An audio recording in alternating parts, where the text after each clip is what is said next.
خدا کے ساتھ ہمارا ایک عہد ہے۔ الم احد الیکم یا بنی آدم ان لا تعبدوا الشیطان انہ لکم عدو مبین، یعنی اے اولاد آدم، ہم نے تم سے عہد لیا ہے۔ کس چیز کا عہد؟ شیطان کی اطاعت نہ کریں۔ ایاک نعبد و ایاک نستعین، ہم تیری عبادت کرتے ہیں، تجھ سے مدد مانگتے ہیں، شیطان کی عبادت نہیں کرتے۔ ابھی کہاں عہد لیا ہے پروردگار ہم سے؟ آپ سے یاد کہاں لیا ہے؟ تو علماء فرماتے ہیں، تفاسیر میں ہے، اللہ نے فطرت عطا کی ہے، آپ کو عقل دی ہے، انبیاء کو بھیجا ہے، رسول خاتم کو بھیجا ہے، قرآن نازل کیا ہے، قرآن میں شیطان کی معرفی کی ہے، یہ تمام چیزیں عہد ہے۔ تو شیطان سے دور رہیں۔ صلوات پڑھ محمد و آل محمد۔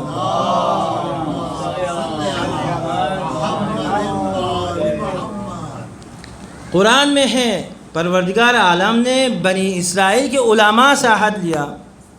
کیا عہد لیا؟ کہ جب پیغمبر آخر الزمان رسول اللہ تشریف لائیں گے، آئیں گے، آپ کی ذمہ داری کیا ہے؟ لوگوں کو بتائیں گے یہی ہے رسول جس کی تورات میں، انجیل میں خوشخبری سنائی گئی، بشارت دی گئی، وہی رسول یہی ہے۔ یعنی پیغمبر اکرم کی خصوصیات تورات میں بھی ہے، انجیل میں بھی ہے، جس طرح قرآن میں ہے۔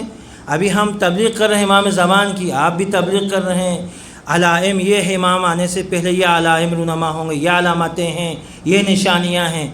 اور جب آپ تبلیغ کر رہے ہیں، آپ کی پہلی ذمہ داری کیا ہے؟ جب امام آئیں گے، پہلی ذمہ داری ہے کہ امام کی معرفی کریں۔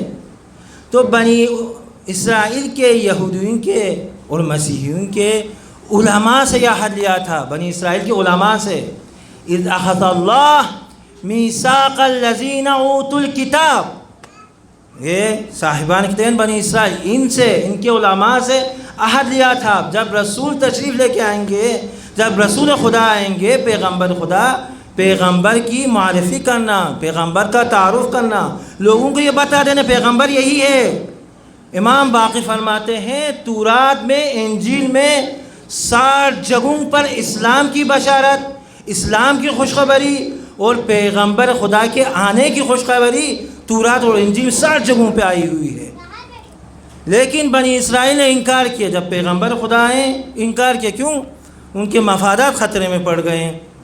ہاں، کہا اگر ہم بتائیں یہ پیغمبر خدا ہے تو ہمارے مفادات خطرے میں پڑیں گے، ان کی اطاعت کرنا پڑے گا، پیغمبر خدا کی اطاعت کرنا پڑے گا، گناہ چھوڑنا پڑے گا۔ تو انہوں نے تکذیب کی۔ تو پروردگار عالم نے کیا کہا؟ پروردگار عالم نے قرآن مجید میں ارشاد فرمایا، ہم نے ان کے لیے عذاب مہین، یعنی ذلت والا عذاب تیار کیا ہوا ہے۔ صلوات پڑھ محمد و آل محمد۔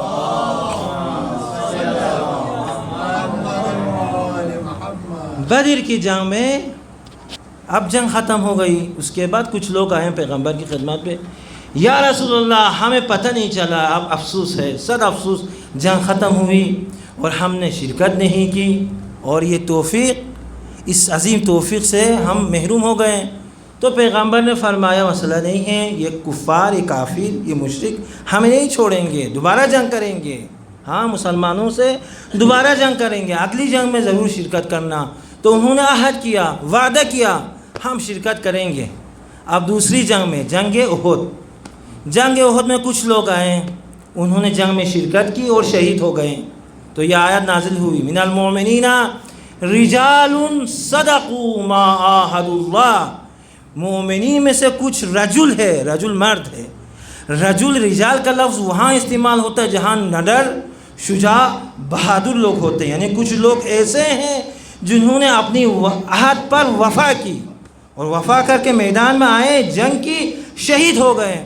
اور کچھ لوگ نہیں آئے، عہد کر کے گئے تھے لیکن جنگ کے وقت ڈر کی وجہ سے، خوف کی وجہ سے نہیں آئے۔ قرآن نے مذمت کی، لِمَ تَقُولُونَ مَا لَا تَفْعَلُونَ، لِمَ تَقُولُونَ، کیوں وہ بات کرتے ہیں، مَا لَا تَفْعَلُونَ، انجام نہیں دیتے ہو، عمل نہیں کرتے ہو۔ اگر عمل نہیں کرنا تھا وعدہ کیوں کیا؟ توبیخ کی۔ صلوات پڑھ محمد و آل محمد۔ تو ہمارا ایک عہد ہے کس سے؟ خدا کے ساتھ، ایک عہد ہے نبی کے ساتھ، ہمارے ائمہ اطہار کے ساتھ، جس طرح دعائے خطبے میں ہم پڑھتے ہیں، اسی طرح دعائے احد میں اللہم انی اجدد لہو فی صبیحۃ یوم ھذا، یعنی ہر روز صبح کو ہم بیعت کرتے ہیں، کس کے ساتھ؟ امام کی بیعت کرتے ہیں۔ اجدد یعنی تجدید کرتے ہیں، تمدید کرتے ہیں، امام کی بیعت کرتے رہتے ہیں ہر روز، یہ ہے۔ بعد میں دعائے ندبہ میں آپ پڑھتے ہیں متا ترانا، کب آپ ہمیں دیکھیں گے، وَنَرَاكَ، اور کب ہم آپ کو دیکھیں گے، یعنی فیس ٹو فیس، آپ کے چہرے کو ہم کب دیکھیں گے، کب آپ ہمارے چہروں کو دیکھیں گے۔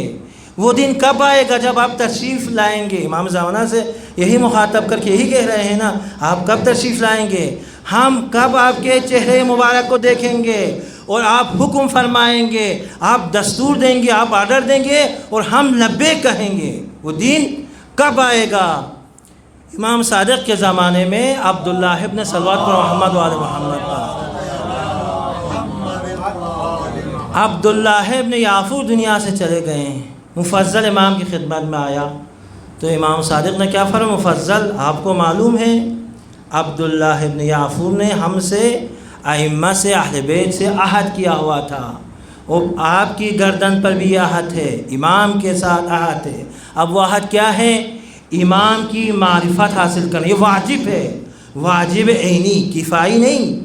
کفائی ہے کچھ لوگ ایک کام کا انجام دیں، مثلا میت کو دفن کر لیں تو آپ کے گردن سے یہ ساقط ہے، آپ کے لیے یہ ضروری نہیں ہے، اس نے دفن کر لیا تو ساقط ہو گئی یہ واجب، لیکن واجب عینی ہے، تک تک افراد پر، آپ کے اوپر بھی واجب ہے، میرے اوپر بھی واجب ہے، امام کی معرفت حاصل کرنا سب کے اوپر واجب ہے۔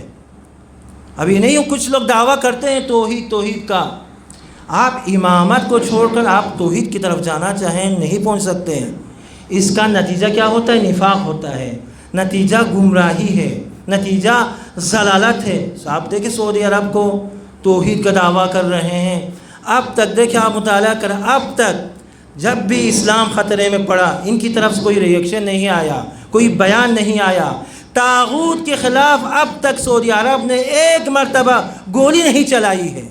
یہی ہوتا ہے جب آپ امامت کو چھوڑ کے، ولایت کو چھوڑ کے توحید کرتے رہیں تو آپ توحید تک نہیں پہنچ سکتے ہیں۔ یہ ہماری روایات میں ہے، امام رضا علیہ السلام فرماتے ہیں صلوات پر محمد و آل محمد، توحید کی تشریح کی، توحید کسے کہتے ہیں؟ توحید فطرت اللہ التی فطر الناس علیہا لا تبدیل لخلق اللہ ذالک الدین القیم۔ توحیدی فطرت، اس توحید سے مراد کیا ہے؟ یعنی اللہ نے آپ کو فطرت توحیدی پہ خلق کیا ہے۔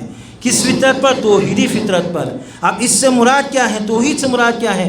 تو امام رضا نے اس آیت کے ذیل میں توحید کی تشریح کی، کہا توحید کا مطلب ہے توحید کا مطلب ہوا لا الہ الا اللہ، توحید کا مطلب یہ ہوا لا الہ الا اللہ محمد رسول اللہ علی امیر المومنین ولی اللہ الہ انا التوحید، یعنی لا الہ الا اللہ سے لے کر الہ انا علی ولی اللہ تک توحید ہے، یعنی امامت کے بغیر آپ توحید تک نہیں جا سکتے۔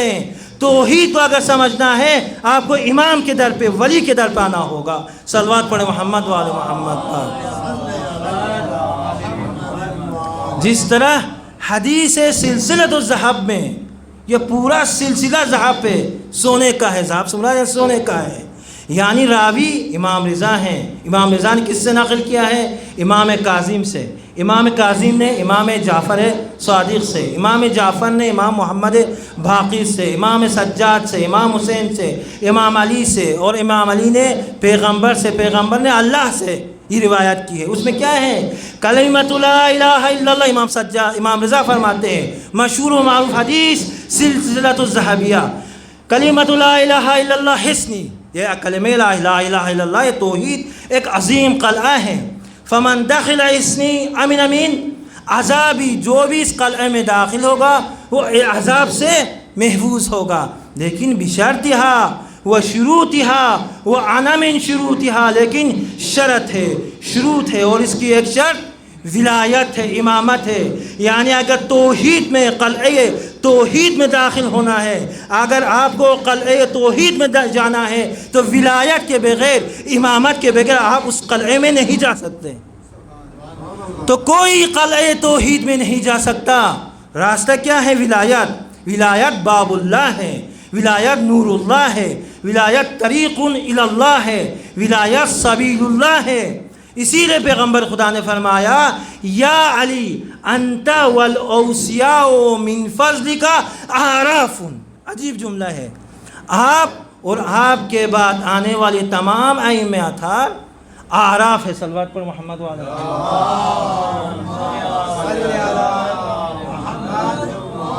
اپنی سلامتی، امام زمانہ کی سلامتی کے صلوات.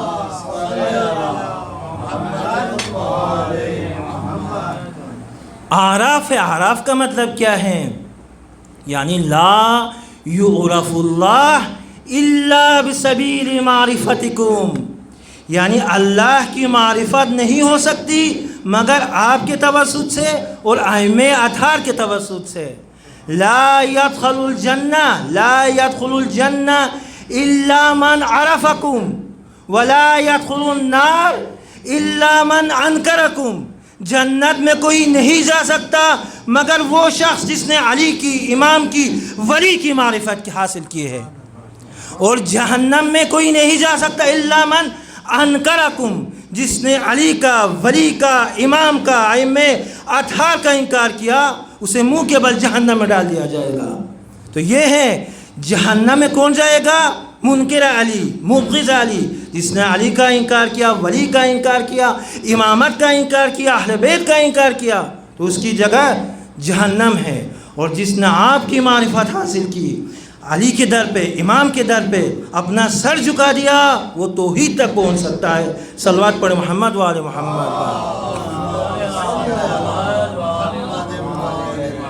اسی لیے بنا عرف اللہ، بنا عبد اللہ، بنا عبد اللہ، بنا عرف اللہ، یعنی اگر بندگی کرنی ہے، بندگی کا سلیقہ سیکھنا ہے، بندگی کا طریقہ سیکھنا ہے، اہل بیت کے در پہ آنا ہوگا.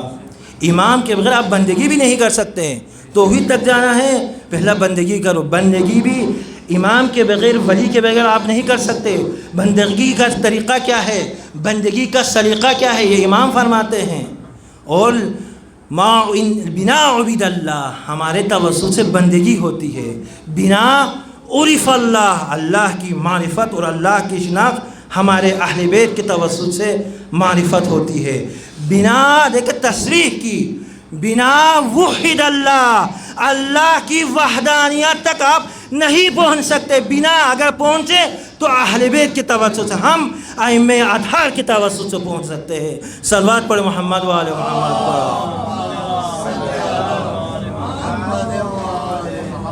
اسی لیے امام سجاد صلوات شعبانیہ میں ہیں اللہم صلی علی محمد و آل محمد الفلک الجاریہ. جو صلوات شعبانیہ میں آپ پڑھتے ہیں الفلک الجاریہ فی اللجج الغامرہ. امام کون ہیں؟ مواج، موج مارنے والے سمندروں میں کشتی نجات ہے ائمہ اطہار، یا اہل بیت کشتی نجات ہے. ہاں اس کے بعد کیا فرماتے ہیں؟ یأمن من رکبہا ویغرق من ترکہا. جو کشتی میں سوار ہو جائیں، کشتی میں داخل ہو جائے وہ نجات پائے گا، ہاں سعادت سے ہمکنار ہوگا. جو کشتی کو چھوڑ دے وہ غرق ہو جائے گا، ہلاک ہو جائے گا، برباد ہو جائے گا. تو اسی صلوات شعبانیہ میں بھی ہے بار دیگر صلوات. اللہ تو ایک عہد ہے ہمارا کس کے ساتھ؟ اہل بیت کے ساتھ، ائمہ اطہار کے ساتھ، امام کے ساتھ. کربلا میں آپ دیکھیں، کربلا کے میدان میں امام حسین نے کچھ لوگوں کو عمومی دعوت دی، بصرے والوں کو، آ جاؤ اپنے عہد پر عمل کرو. کیسے؟ بصرے والوں کے نام پر خط بھیجا، کوفے والوں کے نام پر خط بھیجا. یہ عمومی دعوت ہے. ایک دعوت ہے خصوصی، حبیب ابن مظاہر کے نام پر آپ نے خط بھیجا، ہاں یہ خصوصی دعوت ہے. ایک دعوت ہے نمائندہ بھیجتے ہیں. ہماری مجلسوں میں بھی یہی ہوتا ہے، محافل میں آپ ایک دفعہ ایک عمومی دعوت ہے، ٹھیک ہے، اعلامیہ لگاتے ہیں، عمومی دعوت. ایک دفعہ خصوصی دعوت ہے. وہ کیسے؟ آپ اپنے مثلا نمائندہ بھیجتے ہیں، ایک بیٹے کو بھیج دیتے ہیں، کہتے ہیں بھائی جا کے اس کو بلاؤ، یہ کیا ہے؟ خصوصی دعوت ہے. یا آپ نے لیٹر بھیجا اس کے نام پہ، یہ بھی خصوصی دعوت ہے. ایک مرتبہ آپ خود جاتے ہیں اس کو بلانے کی دعوت دینے کے لیے، آپ گھر پہ جاتے کہتے ہیں ہمارے گھر میں پروگرام ہے، اس کی اہمیت زیادہ ہے. تو امام حسین نے عمومی دعوت بھی دی، خصوصی دعوت کے حبیب کے نام خصوصی نامہ بھیجا. نمائندہ بھیجا زہیر کے لیے، آپ نے نمائندہ بھیجا اور زہیر کو بلایا. اور بعض جگہوں پہ آپ خود گئے، عبید اللہ ہرجوفی کو بلانے کے لیے آپ خود گئے، بچوں کے ساتھ گئے. کیسے؟ دیکھیں کتنا انسان شقی ہو سکتا ہے، بدبخت ہو سکتا ہے. امام زمان وقت کے امام آتے ہیں بچوں کے ساتھ اور کہتے ہیں عبید اللہ ہرجوفی میں جانتا ہوں تم خطا کار ہو، گناہ گار ہو، تم نے علی کی نصرت نہیں کی، بابا جنگ صفین میں امیر المومنین کے ساتھ نہیں دیا، لیکن میری نصرت کر لو، میری مدد کر لو، میں وعدہ کروں گا. امام بچوں کے ساتھ آئے ہوئے ہیں، بچے بھی امام کے دامن کو تھامے ہوئے، دیکھیں منظر کو دیکھیں آپ. اور امام کہ میں آپ کی شفاعت کروں گا، رسول خدا سے بھی شفاعت کرواؤں گا، میری حمایت کرنا، میری نصرت کرنا. تو اس نے کیا جواب دیا؟ مولا نصرت تو ہم نہیں کر سکتے ہیں، حمایت، لیکن آپ کو اگر گھوڑا چاہیے دینے کے لیے تیار ہے، آپ کو نیزہ چاہیے، تلوار چاہیے، مال چاہیے، دولت چاہیے، دینے کے لیے تیار. تو امام نے کیا فرمایا؟ مجھے مددگار چاہیے، پیسہ نہیں چاہیے، درہم و دینار مجھے نہیں چاہیے، مجھے مددگار کی ضرورت ہے، ناصر کی ضرورت ہے. اور آپ جانتے ہیں جب امام حسین نے ندا بلند کہ حل من ناصر ینصرنا، جس نے یہ آواز سنی اور امام کی مدد نہیں کی وہ مسئول ہے. اس کا کیا مطلب ہے؟ یعنی اس سے سوال کیا جائے گا، پوچھا جائے گا کیوں اپنے وقت کے امام کی نصرت نہیں کی ہے، کیوں مدد نہیں کی، مسئول ہے. تو امام نے اس کا ایک فلسفہ علماء بیان کرتے ہیں، حل من ناصر ینصرنا کا ایک فلسفہ کیا ہے؟ لوگوں کو اپنے امامت کی طرف بلانا. ہاں دیکھیں مدینہ میں عبداللہ ابن عمر سے امام کی ملاقات ہوئی تو عبداللہ ابن عمر نے کہا میں نے سنا ہے، رسول خدا سے یہ روایت سنی ہے کہ آپ شہید ہو جائیں گے. تو امام نے اس کو دعوت دکھا میری مدد کر لو، تو اس نے انکار کیا. مکے میں دوبارہ آیا عبداللہ ابن عمر اور آ کر کہا، دوبارہ ہی اسی بات کو دہرایا، میں نے رسول خدا سے سنا ہے کہ آپ شہید ہو جائیں گے. اور اس کے بعد کہا مولا میں آپ کے سینے کو چومنا چاہتا ہوں. ہاں شہادت سے پہلے دامن ہٹا دیجئے، اپنے دامن کو اوپر کر دے، میں سینے کو چومنا چاہتا ہوں. دیکھیں پیغمبر خدا نے حسین کے 5 جگہوں کو چومتے تھے، 5 جگہوں کو، حسین کے ہاتھوں کو چومتے تھے، سینے کو چومتے تھے، لبوں کو چومتے تھے، ماتھے کو، پیشانی اتھر کو چومتے تھے، 5 جگہوں پر گلے کو چومتے تھے. اسے بھی معلوم ہے ہاں یہ نواسے رسول ہے، یہ حق پر ہے، چومنے کے لیے تیار ہے، بوسہ دینے کے لیے تیار ہے. ہاں محبت دعویٰ کر رہے ہیں ہم محب ہیں آپ کے، لیکن نصرت کے لیے تیار نہیں ہے. صلوات پر محمد وعلیہ.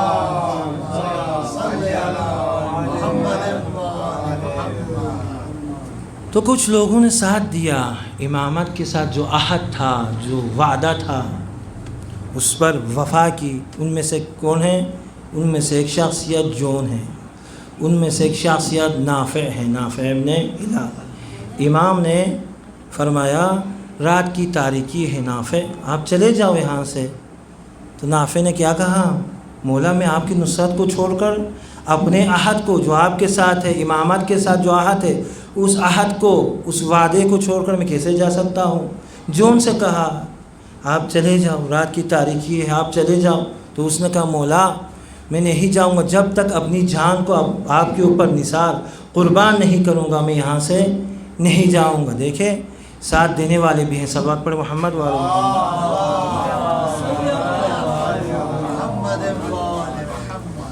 وہاب کے بارے میں ہیں، عجیب روایت ہے. میں نے ایک روایت دیکھی وہاب کے بارے میں کہ آپ جانتے ہیں وہاب مسیحی تھا، مسلمان ہو گئے، اور وہاب کے ساتھ وہاب کی ماں بھی ہے، وہاب کے ساتھ اس کی زوجہ بھی، بیوی بھی ہے.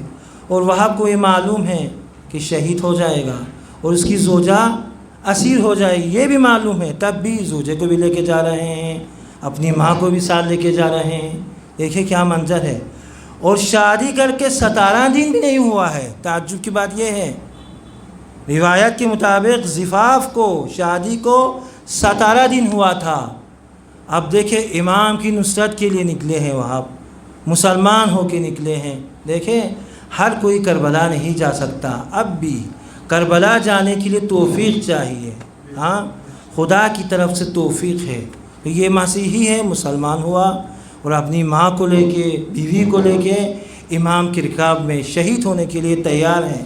اب دیکھیں ماں کی جرأت کو سلام، ہاں ماں اس کی، وہب کی ماں کی شجاعت کو سلام۔ وہب گئے میدان میں جنگ کی، بہت سے دشمنوں کو واصل جہنم کر دیے، واپس آئیں تو اس کی ماں ناراض ہو گئی، وہب میری یہ تمنا ہے آپ اپنی جان کو حسین پر، امام وقت پر قربان کر جاؤ، دوبارہ میدان میں بھیجا۔ اب اس کے بعد دونوں بعض روایت کے مطابق، میں نے اس روایت میں دیکھا وہب کے دونوں بازو قلم ہو گئے ہیں۔ اس کے بعد وہب کو اسیر کیا، اس کے بعد سر کو تن سے جدا کیا اور رومان سعد کے حکم سے سر کو دوبارہ اس کے ماں کے پاس بھیجا، پھینک دیا، امام کی طرف پھینک دیا روایت کے مطابق۔ تو اس کی ماں نے سر کو اٹھا لیا، دوبارہ میدان میں پھینکا۔ کیا جملہ کہا، دیکھیں وہب کے ماں کے جملہ، دوبارہ سر کو میدان میں دشمنوں کی طرف پھینک کے یہ کہا جس چیز کو ہم راہ خدا میں دیتے ہیں اسے واپس نہیں لیتے ہیں۔ صلوات پر محمد وعلی محمد۔ تو یہ ہے امام کے ساتھ آپ کا عہد ہے، میرا عہد ہے، اس عہد کو پورا کرنا ضروری ہے۔ اسی لیے زید ابن سوحان نے کہا مولا اوفیتو، کیا میں نے اپنے عہد پر، آپ کے ساتھ جو عہد کیا تھا، جو وعدہ کیا تھا، اس وعدے پر میں نے وفا کی ہے یا نہیں؟ زید بن سوحان ہے کہ آپ نے وفا کی۔ امام نے پوچھا کوئی وصیت ہے؟ کہا ہاں وصیت ہے۔ وصیت یہ ہے میرے چہرے پہ جو خون ہے اسے صاف نہ کرنا، اسی خون کو لے کے میں عالم محشر میں جاؤں گا اور اعلان کروں گا میں نے امام وقت سے، امام وقت کی نصرت کی ہے، امام وقت سے دفاع کیا ہے۔ اب جن کو یقین نہیں آتا وہ میرے چہرے کو دیکھے، چہرے پہ جو خون ہے یہ گواہی دیتا ہے، یہ شہادت دیتا ہے کہ میں امام کا ناصر ہوں۔ میں نے حل من ناصر ینصرنا کی، جب امام نے یہ آواز دی میں نے لبیک کہا ہے۔ صلوات پڑھے محمد وعلی محمد۔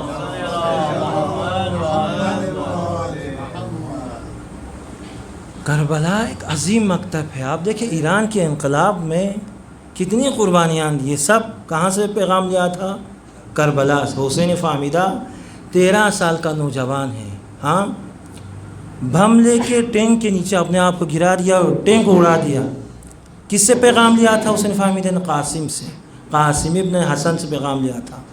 3 شہیدوں کی ماں شہیدوں کے جنازے پر آ کر فخر سے یہ کہتی ہے، ایران میں فخر سے کہتی ہے کہ میں نے امام کی راہ میں ان کو قربان کیا ہے۔ یہ پیغام کہاں سے لیا ہے؟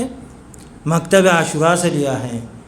بھائی شہید ہوتا ہے، چھوٹا بھائی چلا جاتا ہے جہاد میں، یہ پیغام کہاں سے لیا ہے؟ مکتب عاشورہ سے پیغام لیا ہے۔ جہاں پہ 100 بندوں کی ضرورت ہے میدان میں، جہاد میں، جبہے میں، وہاں 300 نام لکھنے کے لیے آتے ہیں، ہاں ان جو نوجوان ہیں ان کے لیے جانے کی اجازت نہیں ہے تو 10 دفعہ نام لکھ کے بھیجتے ہیں تاکہ قرعے میں اس کا نام آ جائیں۔ یہ پیغام، یہ شجاعت کا پیغام، شہادت کا پیغام، وفاء بالعہد کا پیغام کہاں سے لیا ہے؟ مکتب حسینی سے یہ پیغام لیا ہے۔ 11 سال کا بچہ شہادت کے لیے تیار ہے، عمرو بن جنادہ، اس کی عمر 11 سال ہے۔ جب دیکھا اس کا باپ شہید ہوا تو امام کی خدمت میں آیا، کہا مولا اس نے جہاد دیجیے۔ تو کہا آپ کا باپ، آپ کے والد ابھی شہید ہو چکے ہیں، تازہ شہید ہو چکے ہیں، اب خون بہہ رہا ہے زمین کربلا پر، اس کا خون، تازہ خون بہہ رہا ہے، ٹپک رہا ہے، اجازت کے لیے آئے ہو، ماں کو آپ کی ضرورت ہے، آپ کی فیملی کو آپ کی ضرورت ہے۔ تو کیا کہا؟ ماں نے مجھے بھیجا ہے، ماں نے تیار کر کے یہ تلوار ہاتھ میں تھما کر مجھے لباس پہنا کر شہادت کے لیے میری ماں نے بھیجا ہے۔ تو یہ پیغامات مکتب کربلا میں ہیں۔ صلوات پڑھے محمد وعلی محمد۔ تو آئیے ہم بھی عہد کرتے ہیں اپنے مولا سے۔